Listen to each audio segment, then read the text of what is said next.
prohibited, recommended, or forbidden under Islam.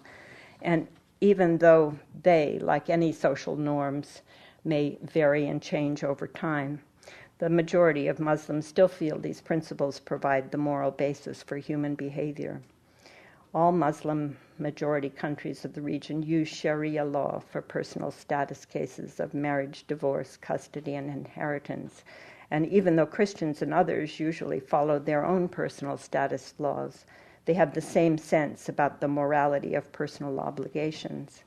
This explains to some degree why man-made concepts like human rights seem less important than the religiously defined obligations of everyday behavior.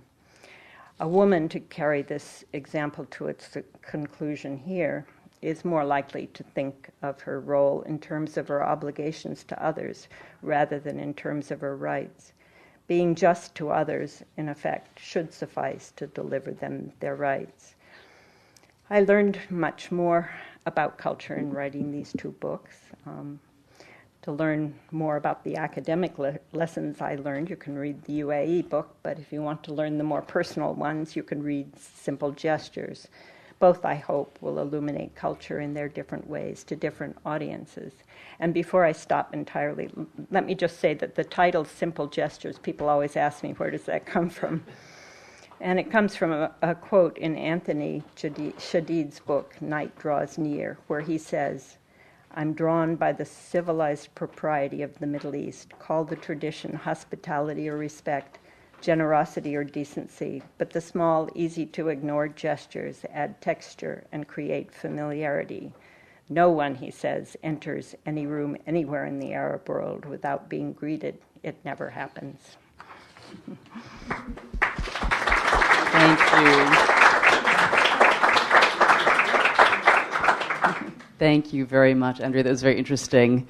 As a journalist who has myself tried to talk about culture in the Arab world, I know how hard it is and what a minefield it is. And what comes to mind, and I'd love to have you sort of comment on this, is an article that a friend of mine published in the New York Times a few years ago about dating rituals in Beirut. And it was a very funny, light piece, which had a lot of hits on the New York Times website, but of course all of Beirut was deeply offended by this woman's representation of their dating rituals. And the piece had to be short, 800, 1,000 words. It couldn't get into some of the economic issues underlying the rituals. So the Lebanese found it insulting, patronizing, and deeply problematic. As somebody in between, I thought the story was interesting and valuable, but I understood the sensitivities. And I don't know, what would you suggest to journalists and writers in terms of how to cover culture when they have limitations and boundaries? What do you have to keep in mind so as not to offend or insult? Well, that's the problem.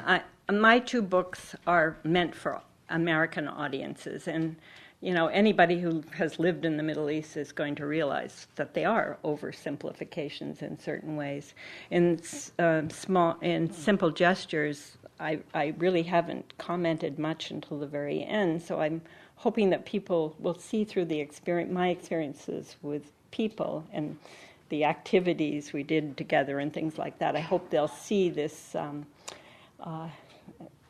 contrast of cultures in the way I dealt with things and the way they dealt with things. And I don't mean it in any way to be a value judgment on their way of doing things. Often I even criticize my own ways of doing things because I see them in a different light after being so involved. But I should say that journalists are people like anybody else. And there's such a strong conventional wisdom in the U.S., an automatic reaction to pictures in the newspaper, events that happen, that there's almost no way that you can counteract that. I mean, I've given talks sometimes on Arab women, and people say, "Oh, well, that gives me a whole new way of looking at them." And then 2 days later, they're back to the conventional way because you can't.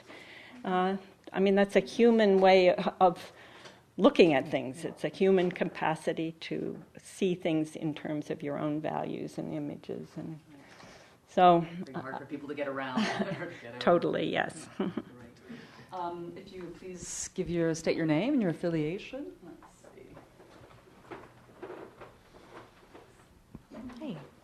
My name is Christy Delafield. I'm with the National Conference of State Legislatures. I actually have kind of a practical question. I'm leaving on Sunday to go to the Arab Interparliamentary Union meeting in Cairo, and as a woman and a young woman, I was looking for some tips on how to present myself, work with delegates, and try to build some of the partnerships that my office would like me to build. Well, I think it's very easy to give somebody going to Cairo a practical advice, and that is that in general you won't have any troubles at all because in the first place clothing really isn't much of an issue as long as your arms are covered and everybody's wearing pants and pantsuits in Cairo these days. I was there last week, as a matter of fact. I think a lot of American professional women have had the experience of going to the Middle East and finding less sexism in the Middle East than they find here in the U.S. Once you're a professional, educated women are highly respected, and they have a much wider ability to move through the society and out in public. And it's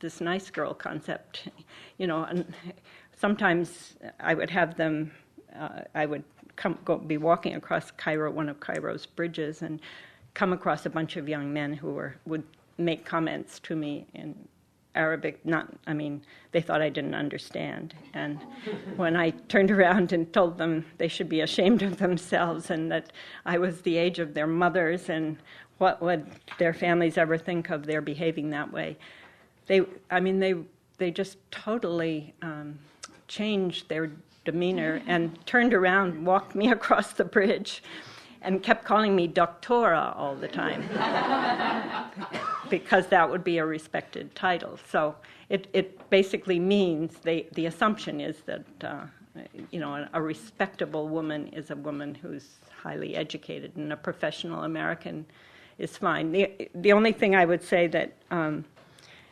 you might have difficulty with is that you're very young. And it depends on whether your colleagues are also young.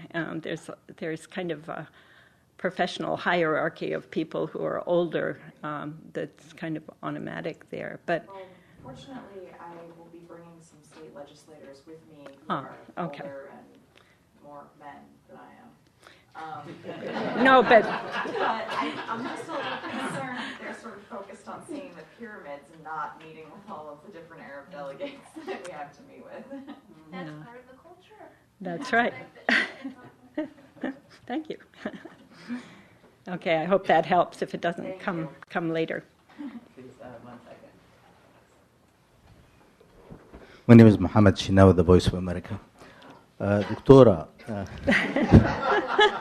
what are some Middle Eastern cultural values you feel are different from our own, and would that difference justify a clash of civilization?